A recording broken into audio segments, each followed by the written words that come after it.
Hello friends, Bengali baby cooking ভিলেজে সবাইকে স্বাগত। তো আজকে আমরা বানাবো চষি। তার জন্য নিয়েছে চালের গুঁড়ো, চিনি ও দুধ, আমুল দুধ। প্রথমে কড়াইতে গরম জল বসিয়ে দিলাম, এর ভিতরে দিয়ে দেবো একটুখানি নুন। জলটা ফুটে উঠবে, তারপরে দিয়ে দেবো চালের গুঁড়োটা সিদ্ধ করার জন্য। চালের গুঁড়োটা দিয়ে দিয়েছি, এবার ভালো করে একটু সিদ্ধ করতে হবে। সিদ্ধ করে এটা শুকনো শুকনো একটু রাখতে হবে, তারপর নামিয়ে নেব।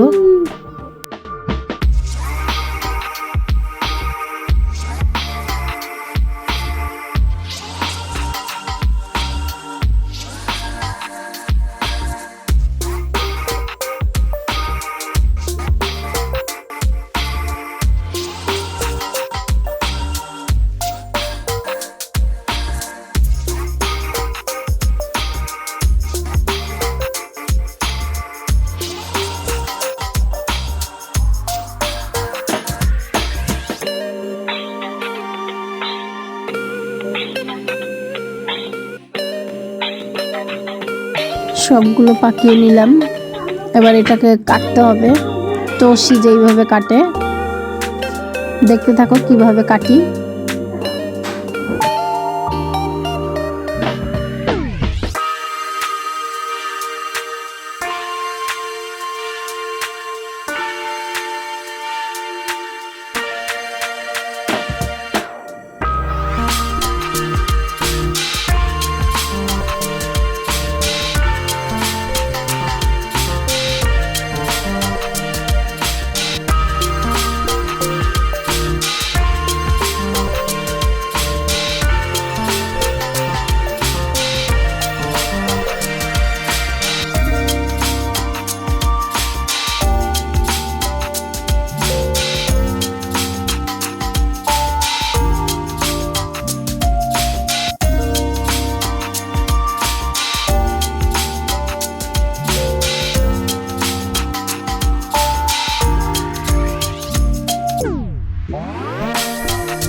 হয়ে গেছে চষি কাটা। এবার গুঁড়ো দুধটাকে গুলে নিলাম, আর দুধটাকে লিকুইড দুধটাকে জাল করে নেব ভালো করে। এর মধ্যে দিয়ে দেব সেই গুঁড়ো দুধটা, গুলিয়ে রাখা দুধটা দিয়ে দেব। দিয়ে দেব চিনি, একটা জাল হতে থাকবে, যখন ফুটে উঠবে তারপরে দিয়ে দেব পিঠা। এই যে দুধটা জাল হয়ে গেছে, এবার পিঠাগুলো দিয়ে দেব। দিয়ে একটুখানি জাল দিয়ে নামিয়ে ফেলতে হবে, নাহলে এগুলো ভেঙে যাবে পিঠেগুলো। হালকা হাতে নাড়তে হবে। ব্যাস হয়ে গেছে আমাদের পিঠে। দেখুন কত সুন্দর হয়েছে চষি।